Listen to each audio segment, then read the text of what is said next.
নবী বলেন, কবর ডেকে ডেকে বলে, তুমি অনেক বেশি পরিমাণে আল্লাহ এবং তার রাসূলের সন্তুষ্টি অর্জন করে আমি কবরের ভিতরে আইসু, যদি না আসতে পারো আমি কবর তোমারে এমন একটা চাপ দিব রে।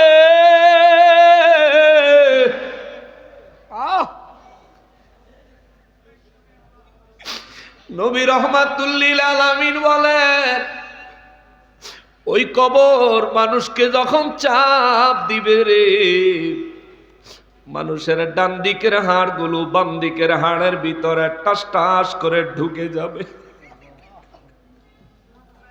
আল্লাহ বলেন, তারা কতই না দুর্ভাগা। আল্লাহ বলেন, তারা কতই না অভাগা। আল্লাহ বলেন, ওরা কতই না দুর্ভাগা, যারা আরশে আজিমের বাম পাশে জায়গা পাবে। সাহাবায়ে কেরামের মধ্যে কান্নার রোল পড়ে গেল। নবী রাহমাতুল লিল আলামিনের দরবারে এখন, নবী গো,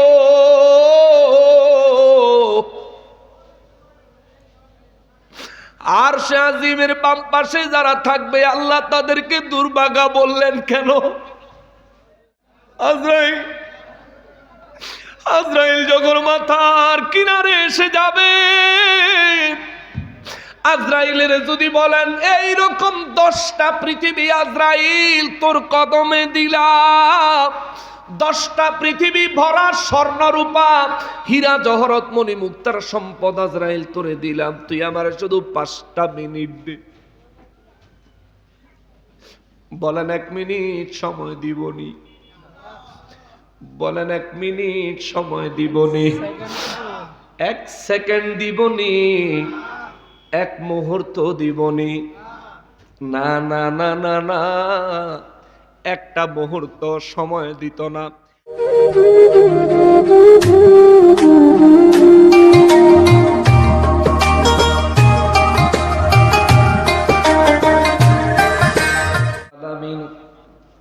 কালামে হাকিমে সূরা ওয়াকিআর মধ্যে আমার আল্লাহ বলেন, ওয়া কুনতুম আজওয়াজান সালাসা। হাসরের ময়দানে আমি রব্বুল আলামিন মানুষের জিন জাতিগুলোকে 3 ভাগে ভাগ করব। এই 3 ভাগের মধ্যে ডান দিকে 1 ভাগ। সাহাবায়ে কেরাম জিজ্ঞেস করেন, নবী গো, ডান দিকে কারা থাকবে?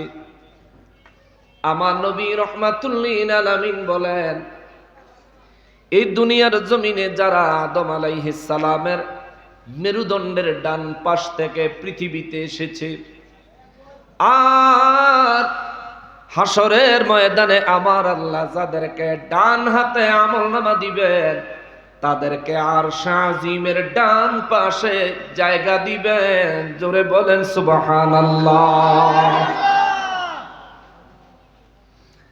সাহাবায়ে কেরাম জানতে চাইলেন, নবী গো, ওয়াস-সাবিকুনাস সাবিকুন, রব্বুল আলামিন বলছেন যারা সামনে থাকবে তারা তো আগেই থাকবে, আগে আগে যাবে। সুবহানাল্লাহ। হুজুর, আল্লাহর সামনে কারা থাকবে? আমার নবী বলেন, রবের সামনে থাকবে একদল মানুষ, রবের সামনে থাকবে নবীরা, রবের সামনে থাকবেন রাসূলরা, রবের সামনে থাকবেন সিদ্দিকেরা, রবের সামনে থাকবেন শহীদেরা, রবের সামনে থাকবেন আল্লাহর ওলিরা। জোরে বলেন সুবহানাল্লাহ। আল্লাহর খুদ সামনে যারা থাকবেন তাদের ব্যাপারে আলোচনা এখনো কমপ্লিট হয় নাই, এটা অনেক দূরে। কিন্তু আরশে আজিমের ডান পাশে আল্লাহ যাদেরকে জায়গা দিবেন, 27 নম্বর আয়াতে কারিমা থেকে আরম্ভ করে আগে তাদের বর্ণনাগুলো চলে গেছে। আজকের বর্ণনা হবে আরশে আজিমের বাম পাশে আল্লাহ যাদেরকে জায়গা দিবেন। সাহাবায়ে কেরাম জিজ্ঞেস করেন, নবী গো, ও নবী, আরশে আজিমের বাম পাশে আমার আল্লাহ যাদেরকে জায়গা দিবেন, ইয়া রাসূলুল্লাহ, ওই মানুষগুলো কারা, তাদের কি পরিণতি হবে, কি হাল হাকিকত হবে? আমার নূর নবী রাহমাতুল লিল আলামিন বলেন, আরশ আজিমের বাম পাশে আমার রব্বুল ইজ্জাত যাদেরকে জায়গা দিবেন, এই মানুষগুলো হবে যাদের বাম হাতে আমার আল্লাহ আমলনামা দিবে। এই মানুষগুলো হবে দুনিয়ায় যারা কাফের ছিল, এই মানুষগুলো, এই জিন জাতিগুলো ছিল তারা যারা দুনিয়ায় মুনাফিক ছিল। জোরে বলেন নাউযুবিল্লাহ। রব্বুল আলামিন তাদের সম্পর্কে বলেন, বিসমিল্লাহির রহমানির রহিম, ওয়া আসহাবুশ শিমাল মা আসহাবুশ শিমাল। জোরে বলেন আল্লাহু আকবার, আরো জোরে বলেন আল্লাহু আকবার।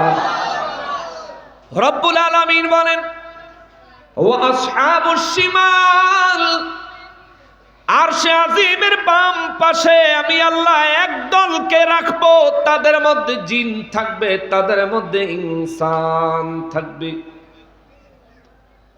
মানুষও থাকবে, জিন জাতীয় থাকবে। কোরআনুল কারীম সূরা ওয়াকিয়া থেকে শোনাচ্ছি, গল্পের মতো মনে হইতে পারে কিন্তু ঘটনাটা বাস্তব।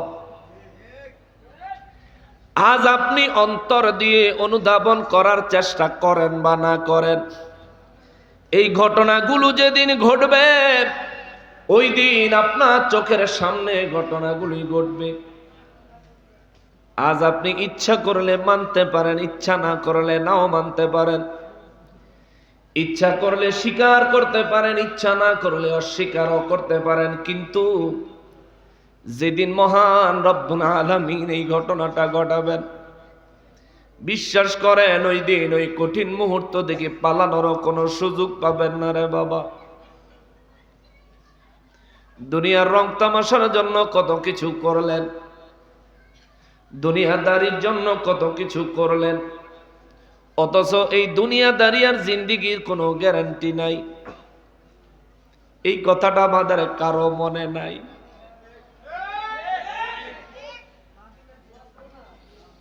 আগেরকার মুরব্বীরা কত সুন্দর বলতো, ও মন ঘুমায় না রে,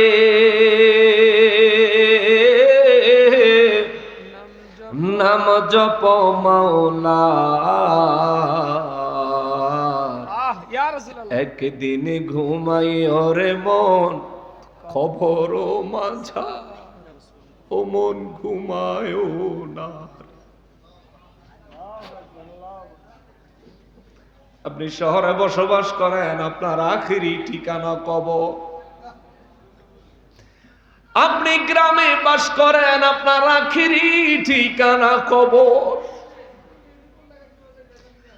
আপনি কোটি টাকার ফ্ল্যাটে বসবাস করেন, আপনার আখিরি ঠিকানা কবর। যেখানে আপনাকে বছরের পর বছর থাকতে হবে, ওই ঘরের কোনো খবর নেন নাই। ইমাম জালালউদ্দিন সুয়ুতি রাহমাতুল্লাহ আলাইহি শরহ সুদূর কিতাবের মধ্যে লেখেন, আমি মারা গেলে যেই জায়গায় আমাকে দাফন করা হবে, ওই জায়গায় আমার কবরটা দৈনিক আমারে ডাকে। নবী বলেন, কবর তোমাকে ডাকে। ইমাম জালালউদ্দিন সুয়ুতি রাহমাতুল্লাহ আলাইহি নকল করেন, নবী রাহমাতুল লিল আলামিন বলেন, খবর দৈনিক মানুষকে ডাকে, ডেকে ডেকে বলে, রে দুনিয়ার মানুষ, ভুলে যাস না রে, তোর দেহ থেকে প্রাণ পাখি বের হয়ে যাওয়া মাত্র তুই আমার ভিতরে ঢুকতে হবে। রে দুনিয়ার মানুষ, তোর বিবি তোর সঙ্গে কবরে আসতো না, তোর সন্তানেরা তোর কবরে আসতো না। আমি কবরটা বড় সংকীর্ণ, অল্প একটু জায়গারে মানুষ, এই কবরে তোমার জন্য জায়গাটা যেন প্রশস্ত হয়। নবী বলেন, কবর ডেকে ডেকে বলে তুমি অনেক বেশি পরিমাণে আল্লাহ এবং তার রাসূলের সন্তুষ্টি অর্জন করে আমি কবরের ভিতরে আইসো। যদি না আসতে পারো আমি কবর তোমারে এমন একটা চাপ দিব রে।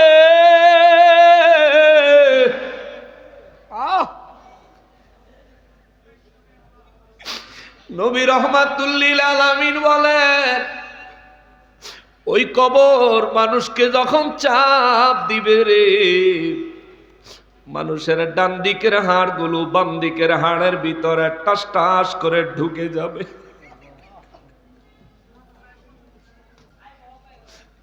একটা আঙুল ভাঙলে হাত নাড়াইতে পারি না,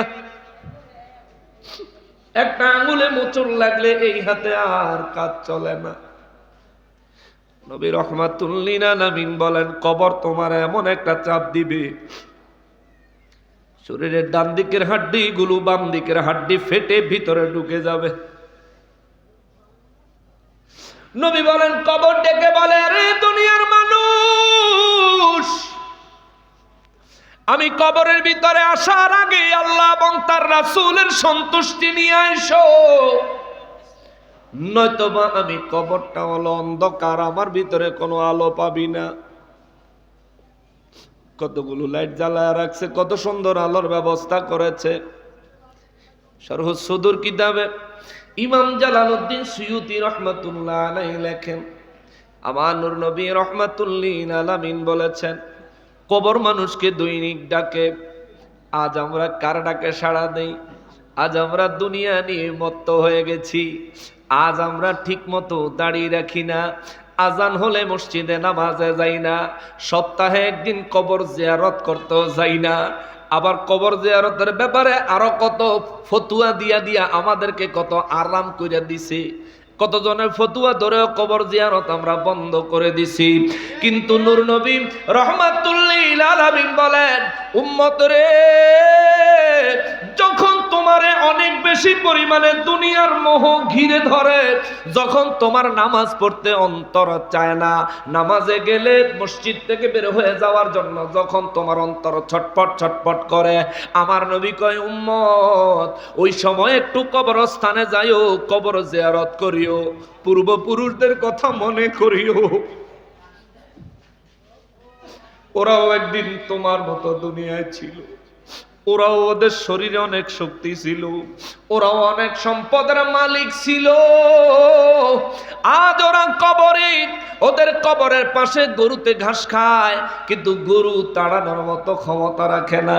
কবরে সুখে আছে না দুঃখে আছে তুমি দেখার ক্ষমতা রাখো না। তোমার ওই লোক যদি কবরে দুঃখে থাকে না সুখে থাকে, দেখার ক্ষমতা থাকলেও তোমার পক্ষে সাহায্য করা সম্ভব নয়। তবে জিয়ারত করতে পারো, দোয়া করতে পারো, তোমার পক্ষ থেকে তার জন্য সাহায্যের আবেদন আল্লাহর দরবারে করা হবে। এরা মুসলমান, এই জন্য বলি রে বাবা, এই দুনিয়ার জন্য সারাদিন কত কিছু করলাম, সারাদিন কত কিছু করলাম, কিন্তু যেই ঘরে আমার থাকতে হবে ওই ঘরের জন্য কি করেছি? কবর প্রত্যেক দিন আপনারা ডাকে, প্রত্যেক দিন ডাকতেই থাকে, ডাকতেই থাকে। নবী বলেন, কবর ডেকে বলে, হে আল্লাহর বান্দারা রে, এরে দুনিয়ার মানুষ, আমি কবরের ভিতরে আসার আগে কিছু নূর নিয়ে আয়ো, কিছু বাতি লইও, নাইলে আমি কবরের ভিতরে অন্ধকার, বড় অন্ধকার, বড় অন্ধকার। নবী বলেন, কবর আরো ডেকে বলে, আমি কবর হলো আযাবের একটা গর্ত, তুমি এই আযাব থেকে রক্ষা পাওয়ার জন্য আমার রব্বুল ইজ্জাত এবং তার হাবিব রাহমাতুল লিল আলামিনের সন্তুষ্টি নিয়া আমি কবরে আইসো, নইলে উপায় নাই। জোরে বলেন আল্লাহু আকবার। নারে তাকবীর, আল্লাহু আকবার, নারে রিসালাত, ইয়া রাসূলুল্লাহ, উরুসে খাজা গরিবে নওয়াজ, আল্লামা হাসানুর রহমান হুসাইনি নকশবন্দি। এ মুসলমান, মুসলমানেরই এই দুনিয়ায় হয়তো 50 বছর বাঁচবেন, তার জন্য এত পরিশ্রম কি দরকার? করেন, হালাল ভাবে করেন, ইবাদত হবে। হালাল হারাম বাঁচলেন না, বিপদ হবে। ওরে 3.5 হাত মাটির ঘর, কারো আপন কারো পর, কারো হবে ফুলেরই বাগান, কারো বা হবে জাহান্নাম। ওরে 3.5 হাত মাটির ঘর, কারো আপন কারো পর, কারো হবে ফুলেরই বাগান, কারো বা হবে জাহান্নাম। ওরে কঠিন আযাব হবে সেই দিন না চিনিলে নবী, ওরে কঠিন আযাব হবে সেই দিন না চিনিলে নবী। ওই কবরে যেতে হবে, থাকবে না কেউ সাথী। ওই কবরে যেতে হবে, থাকবে না কেউ সাথী। নবী আমার আপন, কবর আমার ঘাটি। নবী আমার আপন, কবর আমার ঘাটি। ওই কবরে যেতে হবে, থাকবে না কেউ সাথী। ওই কবরে যেতে হবে, থাকবে না কেউ। থাকতে হবে নিরালায়, একা একা বাসতলায়। থাকতে হবে নিরালায়, একা একা জঙ্গলায়।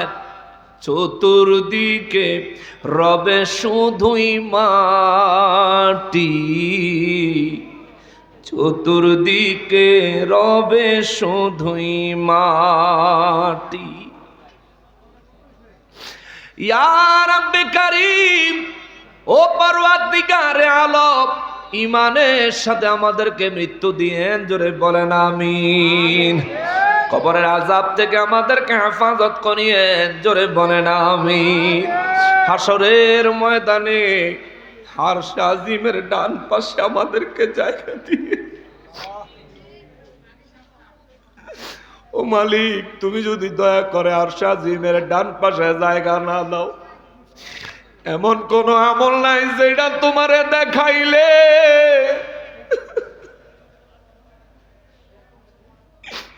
এমন কোন ইবাদত নাই যেটা তোমারে দেখাইলে তুমি খুশি হইয়া আমার আরশে আজিমের ডান পাশে জায়গা দিবা। মালিক, আমরা ইবাদতের ক্ষেত্রে অতি নগণ্য। ও মালিক, হাসরে যদি আমাদের জিন্দেগির আমল নামাদের টান দিয়া পুঙ্খানুপুঙ্খ হিসাব টান দাও, আল্লাহ, আমরা ধরা খায়া যাব। তোমার আরশে আজিমের ডান পাশে জায়গা দিও, আমাদের আমল নামার দিকে তাকায়া না, আবার দয়াল নবীর দিকে তাকায়া, জোরে কোন আমিন। রব্বুল আলামিন সূরা ওয়াকিয়ার 41 নম্বর আয়াতে কারীমার মধ্যে বলেন, হুয়া আসহাবুশ শিমাল।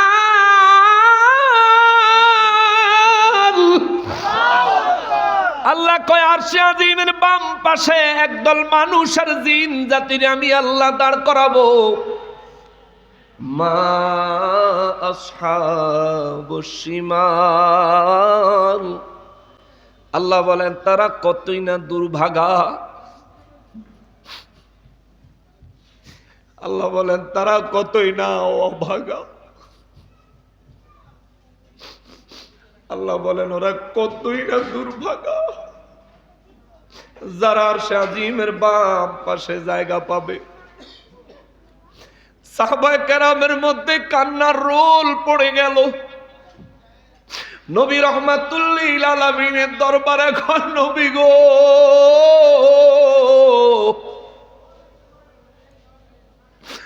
আরশে আজিমের বাম পাশে যারা থাকবে আল্লাহ তাদেরকে দুর্ভাগা বললেন কেন? আমার নূর নবী রাহমাতুল লিল আলামিন বলেন, সাহাবীরা রে, আরশে আজিমের বাম পাশে যারা থাকবে তাদের জন্য আল্লাহ দুর্ভাগা শব্দ ব্যবহার করেছে, কারণ আছে। নবী গো, কি কারণ, কি কারণ, কি কারণ? আমার নবী রাহমাতুল লিল আলামিন বলেন, কারণ হলো আরশে আজিমের বাম পাশে আমার আল্লাহ জাহান্নামকে হাজির করবে। 70,000 ফেরেশতারা জাহান্নামের লাগাম টেনে ধরে রাখবে। ওই জাহান্নামের সামনে আমার রব্বুল ইজ্জত কাফির আর মুনাফিকদেরকে দলে দলে সিরিয়াল দিয়ে দাঁড় করাবে। জাহান্নাম হাসরের ময়দানে যখন রব্বুল ইজ্জতের নির্দেশে হাজির করা হবে, আমার নূর নবী রাহমাতুল লিল আলামিন বলেন, জাহান্নাম প্রচুর প্রচন্ড বেগে গর্জাইতে থাকবে, গর্জাইতে থাকবে, গর্জাইতে থাকবে। জাহান্নাম এমন ভাবে গর্জাইতে থাকবে, তার কারণ হলো জাহান্নাম চাইবে এমন ভাবে হাঁক দিবে, এক গ্রাসে পুরা হাসরবাসীদেরকে জাহান্নাম নিজের পেটে ঢুকায়া ফেলতে চাইবে। এত অ্যাগ্রেসিভ, এত আক্রমণাত্মক থাকবে জাহান্নাম। চিৎকার দিয়া বলেন নাউযুবিল্লাহ। 70,000 রহমতের ফেরেশতারা জাহান্নামের লাগাম ধরে রাখার চেষ্টা করার পরেও জাহান্নাম চাইব যে হাসরবাসীর এক গ্রাসে গিলে ফেলে। নূর নবী রাহমাতুল লিল আলামিন বলেন, সাহাবীরা রে, ওই দিন জাহান্নামের এই ভয়ঙ্কর রূপ হাসরের প্রত্যেকটা মানুষ দেখবে। আপনিও দেখবেন, আমিও দেখব। নবী বলেন, সেদিন সমস্ত মানুষগুলো জাহান্নামের অবস্থা দেখে আতঙ্কিত হয়ে যাবে। আমার উম্মতগুলি বেশি ভয় পাওয়া যাবে। ওই সময় আমার রব্বুল ইজ্জত ফেরেশতাদেরকে নির্দেশ দিবেন, ফেরেশতারা রে, রব্বুল আলামিনের নির্দেশ মোতাবেক ফেরেশতারা কিছু পানি নিয়ে আসবে। সুবহানাল্লাহ, সুবহানাল্লাহ। আপনাদের মনোযোগ নাই? সুবহানাল্লাহ, জোরে কন্যা সুবহানাল্লাহ। এই বাচ্চাগুলো বসায় দেন না, এগুলো তোরে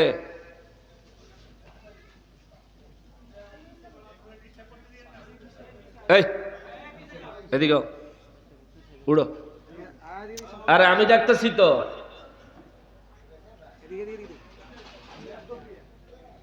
আস্তে আস্তে, চুপ। এদিকে স্টেজে যাইও, উড়ো, বউ বয়ে থাও, ঠিক আছে? আর নাম্বার না। সবাই মহব্বতে বলেন, আল্লাহুম্মা সাল্লি আলা মাওলানা মুহাম্মদ ওয়া আলা আলিহি।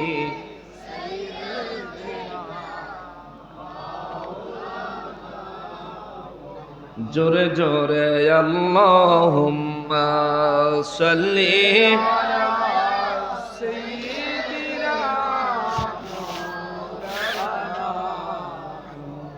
ওয়া আলা আলি সাইয়্যিদিনা।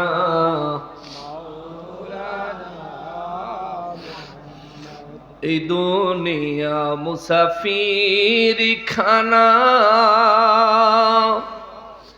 কেহ থাকতে পারবে না। कोई आगे रवाना है, कोई पीछे रवाना। अल्लाहुम्मा सल्ली अला मौलाना मुहम्मद व अला आलिहि मौलाना মুহাম্মাদ। যে কথাটা বলতেছিলাম, আমার নূর নবী রাহমাতুল লিল আলামিন বলেন, হাসরের ময়দানে জাহান্নাম যখন আক্রমণ করার জন্য হাঁকাইতে থাকবে, নবী রাহমাতুল লিল আলামিন বলেন, আমার রব্বুল ইজ্জত ফেরেশতাদেরকে নির্দেশ দিবেন, একদল ফেরেশতা কিছু পানি নিয়ে আসবে। নবী বলেন, এই পানিগুলো জাহান্নামের মুখের মধ্যে নিক্ষেপ করা। মুসলমানেরা রে, আমার পেয়ারা নবীর উম্মতিরা রে, মহান রব্বুল আলামিন বলেন, ওয়া আসহাবুশ শিমাল, আরশ আজিমের বাম পাশে আমি রব্বুল ইজ্জাত কিছু মানুষ এবং জিন জাতির জায়গা দিব। মা আসহাবুশ শিমাল, যারা আরশে আজিমের বাম পাশে জায়গা পাবে তারা কতই না দুর্ভাগা, কতই না দুর্ভাগা, কতই না অভাগা। রব্বুল ইজ্জাতের এই কথা শুনে সাহাবায়ে কেরাম জানতে চাইলেন, নবী গো, আরশে আজিমের বাম পাশে যারা থাকবে তারা অভাগা হওয়ার কারণ কি? আমার নবী বলেন, কারণ হলো আরশে আজিমের বাম পাশে আমার আল্লাহ জাহান্নামকে হাজির করবেন। এই জাহান্নাম আরশে আজিমের বাম পাশ থেকে হাঁকাইতে থাকবে। আমার রব্বুল ইজ্জত নির্দেশ দিবেন, ফেরেশতারা কিছু পানি এনে জাহান্নামে নিক্ষেপ করবেন। সঙ্গে সঙ্গে জাহান্নামের হাঁকানো পাকানো বন্ধ হয়ে যাবে। জোরে বলেন আল্লাহু আকবার। নবী বলেন, জাহান্নাম শান্ত হয়ে যাবে। রব্বুল ইজ্জত জাহান্নামকে সামান্য কিছু পানি দিয়া শান্ত করে ফেলবেন। আল্লাহু আকবার। সাহাবায়ে কেরাম বলেন, নবী গো, ওই পানিগুলো কি হাউজে কাউসারের পানি? আমার নবী বললেন, না না না, এগুলি হাউজে কাউসারের পানি না। ইয়া রাসূলুল্লাহ, এগুলো কি আবে হায়াতের পানি? আমার নবী বলেন, না না না, আবে হায়াতের পানি না। ইয়া রাসূলুল্লাহ, এগুলি কি জান্নাতের কোন নহরের পানি? আমার নবী বলেন, না না না, এগুলো কোন জান্নাতের কোন নহরের পানিও না। ইয়া রাসূলুল্লাহ, তাইলে এই পানিগুলো কোন পানি, কিসের পানি? আমার নবী দুই চক্ষু মোবারকের পানি মোবারক জর্জর করে ছেড়ে দিয়া কয়, সাহাবীরা রে, দুনিয়ায় আমার উম্মতের মধ্যে যারা মুমিন, দিনে রাতে যারা রবের ভয়ে কান্না করে, চোখের জল চোখের পানি ঝরায়, তাদের চোখের পানিগুলো আমার আল্লাহ জমা করে রাখে। সুবহানাল্লাহ। তাদের ওই চোখের পানিগুলো, মুমিনের চোখের পানিগুলো হাসরের ময়দানে আমার রব্বুল ইজ্জত জাহান্নামের মুখের উপর নিক্ষেপ করলে মুমিনের চোখের পানির পাওয়ারে জাহান্নাম শান্ত হয়ে যাবে। চিৎকার দিয়া বলেন আল্লাহু আকবার।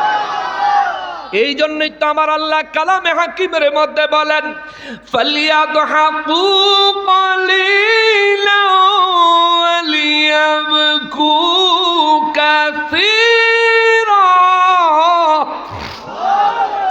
আল্লাহ বলেন, দুনিয়ার মানুষ, হে দুনিয়ার মুমিনেরা রে, দুনিয়ার মধ্যে অল্প অল্প করে হাসো, বেশি করে কাঁদো। সপ্তাহে একদিনও আমরা কাঁদি না রবের ভয়ে, কিন্তু হাসতেছি প্রতিদিন, প্রতিক্ষণে, প্রতি মুহূর্তে। আল্লাহ 1450 বছর আগে বলে রাখছেন, এরে মুমিন, হাসবি কম, কাঁদবি বেশি। এ মুমিন, হাসবি কম, কাঁদবি বেশি। নবীজি রাহমাতুল লিল আলামিন বলেন, যেই মুমিন আল্লাহর ভয়ে চোখের পানি ঝরায়, এই মুমিনের আমার আল্লাহ জাহান্নামে নিক্ষেপ করবে না। সুবহানাল্লাহ। যে মুমিন আল্লাহর ভয়ে নবীর মহব্বতে চোখের পানি ঝরায়, আমার নবী বলেন, এই মুমিনের জাহান্নামে আমার আল্লাহ নিক্ষেপ করবেন না, করবেন না, করবেন না। এই জন্য আমার আল্লাহ বলেন ফালিয়াদহাকু কালিলান ওয়া লিয়াবকু কাসীরা, অত্যধিক পরিমাণে কান্দো আর অল্প পরিমাণে হাসো, অল্প পরিমাণে হাসো। আর আমরা হাসতে হাসতে জীবনটা শেষ করে দিলাম, অথচ আজ বুঝি না আমার এই হায়াতের প্রতিটা মুহূর্ত কত দামি, কত দামি, কত দামি। আমরা মোবাইল ব্যবহার করার ক্ষেত্রে কিন্তু বুঝি আমার 300 মিনিট টক টাইম আছে, 300 মিনিট। যার সাথেই কথা বলি 295 মিনিট খরচ হয়ে গেছে, 5 মিনিট অবশিষ্ট আছে। দেখি বিদায় বুঝি এই 5 মিনিট দিয়া জরুরি কলগুলি করি, জরুরি কল না হইলে কাউকে আমরা কল করি না। এটা মোবাইলের টক টাইমের মূল্য আমরা বুঝি, কিন্তু রব্বুল ইজ্জত আমাদেরকে একটা হায়াতের সময় দিয়েছেন, নির্দিষ্ট সময়। হায়াতের একটা ব্যালেন্স আছে, এই ব্যালেন্সটা শুধু আমরা জানি না। তবে আল্লাহ বলছেন মৌত যে কোনো সময় আসতে পারে, তোমার ব্যালেন্স যে কোনো সময় খতম হয়ে যাইতে পারে। মোবাইলের ব্যালেন্স একবার শেষ হইলে রিচার্জ করার সুযোগ আছে, হায়াতের ব্যালেন্স একবার শেষ হয়ে গেলে আর রিচার্জের কোনো সুযোগ নাই, সুযোগ নাই, সুযোগ নাই। মোবাইলের ব্যালেন্স খরচ হয়ে গেলে মোবাইল কোম্পানি আপনার কিছু টাকা লোন দিবে ইমার্জেন্সি কাজ সারার জন্য, কিন্তু হায়াত যখন শেষ হয়ে যাবে, আজরাইল যখন মাথার কিনারে এসেছে,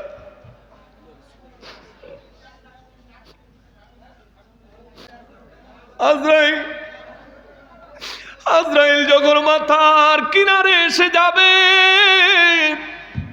আজরাইলের যদি বলেন এই রকম 10টা পৃথিবী আজরাইল তোর কদমে দিলাম, 10টা পৃথিবী ভরা স্বর্ণ রূপা হীরা জহরত মণি মুক্তার সম্পদ আজরাইল তোরে দিলাম, তুই আমার শুধু 5টা মিনিট দে।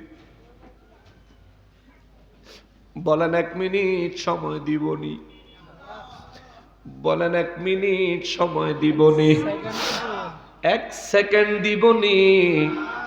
1 মুহূর্ত দিবনি? না না না না না, একটা মুহূর্ত সময় দিত না।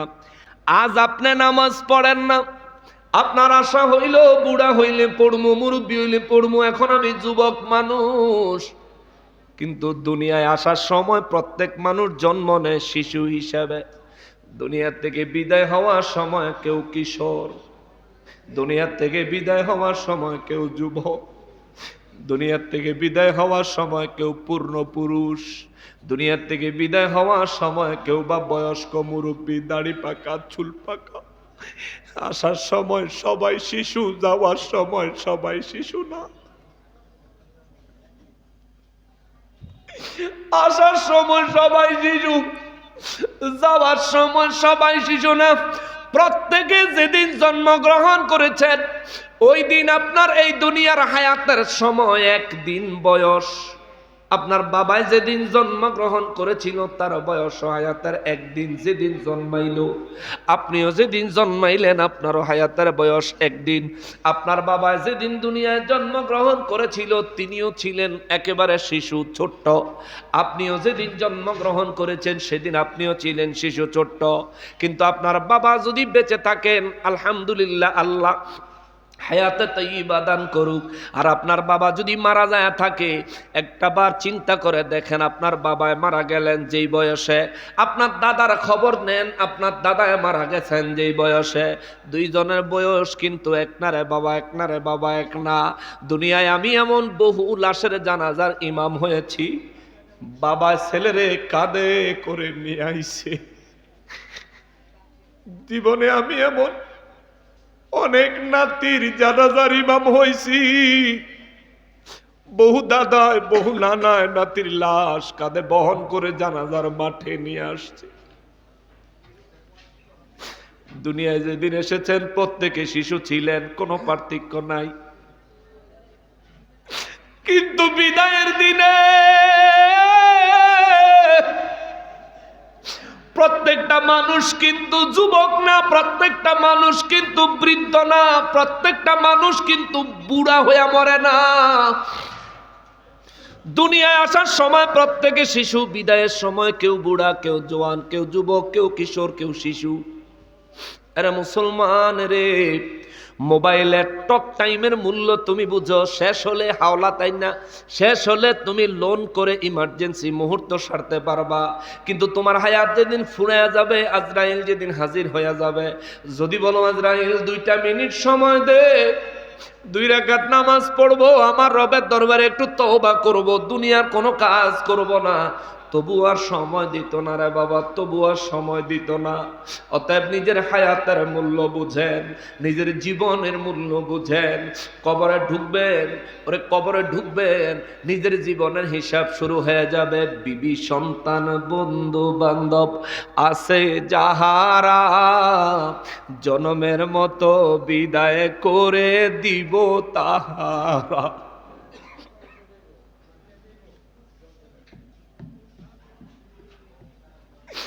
ওরে বিবি সন্তান বন্ধু বান্ধব আছে যাহারা, জনমের মতো বিদায় করে দিব তাহারা।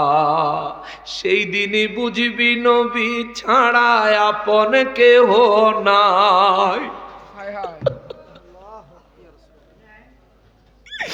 ওরে সেই দিনই বুঝবি নবী ছাড়া আপন কেহ না। ডাইনে বামে মাটি আমার মাটির বিছানা, ডাইনে বামে মাটি আমার মাটির বিছানায়। আমার মরণ হলে আমায় তোমরা ভুইলা যায় না, আমার মরণ হলে আমায় তোমরা ভুইলা যায় না।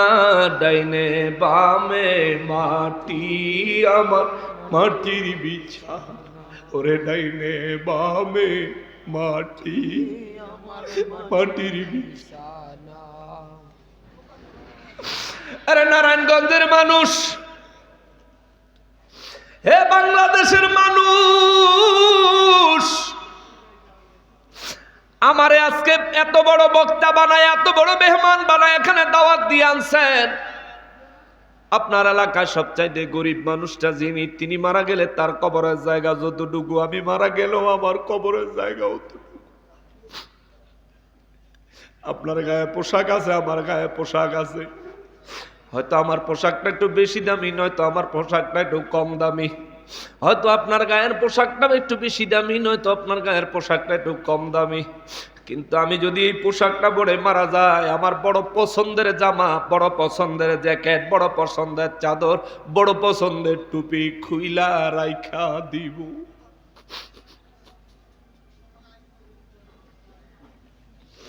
সাদা কাফনের কাপড় আমার গায়ে লাগায়া দিব। এই নারায়ণগঞ্জের কোন ফকির, কোন মিসকিন, কোন গরিব মানুষ মারা গেলে, কোন গরিব পুরুষ মারা গেলে তার কাফনের কাপড় 3 টুকরা, আমারও কাফনের কাপড় 3 টুকরা, আপনারও কাফনের কাপড় 3 টুকরা। নামাজে যাবেন, ধনী গরিবের ভেদাভেদ নাই। রোজা রাখবেন, ধনী গরিবের ভেদাভেদ নাই। হজ করবেন, ধনী গরিবের কোনো ভেদাভেদ নাই যখন হজে চলে যাবেন। কিন্তু হজের সামর্থ্যের ব্যাপারে ধনী গরিবের ব্যবধান আছে। আল্লাহ বলছেন যার সামর্থ্য আছে তার জন্য হজ ফরজ করলাম। কিন্তু আমার রব্বুল ইজ্জাতের ইবাদতগুলি দেখেন, নামাজে যাবেন, ধনী গরিবের কোনো হিসাব নাই। প্রধানমন্ত্রী হইল কাতারে ইমামের পিছনে, আপনি সাধারণ মানুষ, আপনিও কাতারে ইমামের পিছনে। এরা মুসলমান রে, ও মুসলমান, আবার কবরে যাবেন, কবরে যাওয়ার সময়ও আপনার দেহের কাপড়, কাফনের কাপড় পুরুষ হলে 3 টুকরা, নারী হলে 5 টুকরা। আপনার এলাকার এই দেশের প্রেসিডেন্ট যদি মারা যায়, তিনিও মারা গেলে একই অবস্থা, একই অবস্থা, কোনো পার্থক্য নাই। এই জন্য বলি বাবা, নিজের হায়াতটার একটু মূল্যায়ন করতে শিখেন। আপনি জানেন না আপনি কত দামি জীবন যাপন করছেন, আপনার জীবনের কত দাম আপনি এখনো বুঝতেছেন না, আপনার হায়াতের কত দাম এখনো বুঝতেছেন না। হায় হায় রে, নবী বলেন গুনাহগারের কবরে যখন আযাব আরম্ভ হয়ে যাবে, গুনাহগার চিৎকার দিবি আর কইব মালিক, ও মালিক, অল্প একটু সময় দিয়ে আমারে দুনিয়ায় পাঠাও। আমি আমার জীবনের প্রতিটা মুহূর্ত তোমার ইবাদতে কাটাবো, জীবনের প্রতিটা মুহূর্ত তোমার সন্তুষ্টির উপরে কাটাবো, কিন্তু রব্বুল ইজ্জত কোনো সুযোগ দিবেন না। নবী বলেন ইমানদার মুমিন কবরের মধ্যে যখন জান্নাতি নিয়ামত গ্রহণ করবে, তখন ইমানদার মুমিন কইব আল্লাহ আমার একটু সুযোগ দাও, আমি একটু দুনিয়ায় যাই, আমার পরিবার পরিজন আত্মীয় স্বজন একটু দেখায় আসি। দেখ দুনিয়ায় তোরা দুনিয়াদারি নিয়ে ব্যস্ত হয়ে গেছো, দুনিয়াদারি নিয়ে মত্ত হয়ে গেছো। দেখ আমি দুনিয়ায় আল্লাহর দ্বীনের উপর, হকের উপর নিজের জিন্দেগি প্রতিস্থাপন করার কারণে, প্রতিষ্ঠিত করার কারণে, পরিচালিত করার কারণে আজ আমার কবরে আমার রব্বুল ইজ্জত আমার উপর কত দয়া করেছেন। রহমাতুল লিল আলামিন আমাকে উম্মত হিসেবে স্বীকৃতি দিয়েছেন। আমার জন্য কবরে জান্নাতি বিছানা বিছাইয়া দেওয়া হয়েছে, আমার গায়ে জান্নাতি পোশাক লাগাইয়া দেওয়া হয়েছে, আমার কবরে জান্নাতি নিয়ামত দিয়ে পরিপূর্ণ করে দেওয়া হয়েছে। নবী বলেন মুমিন ইমানদার কবরে নাজাত প্রাপ্ত ব্যক্তিরা আল্লাহর দরবারে ফরিয়াদ করে মালিক দুনিয়ায় যাওয়ার একটু সুযোগ করে দাও।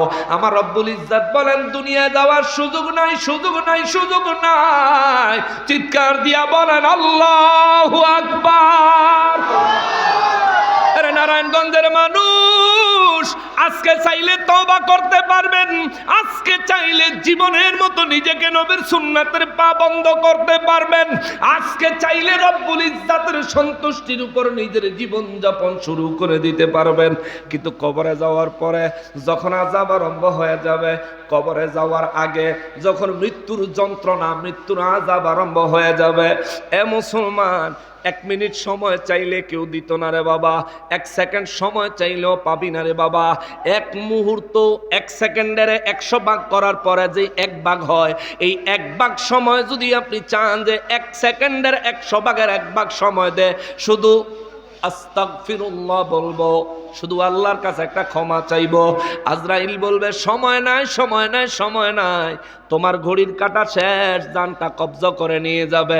জানটা যেদিন হারাইবেন সেই দিন বুঝবেন জানের কত দাম, প্রাণটা যেদিন হারাইবেন সেদিন বুঝবেন এই প্রাণের কত দাম, এই হায়াতের কত দাম। তবে আজকে যদি বুঝেন আপনারা কাজে আসবে, সেদিন বুঝলে কোনো কাজে আসবে না, কাজে আসবে না। কেননা আমার আল্লাহ বলেন আসহাবুশ শিমালি মা আসহাবুশ শিমাল।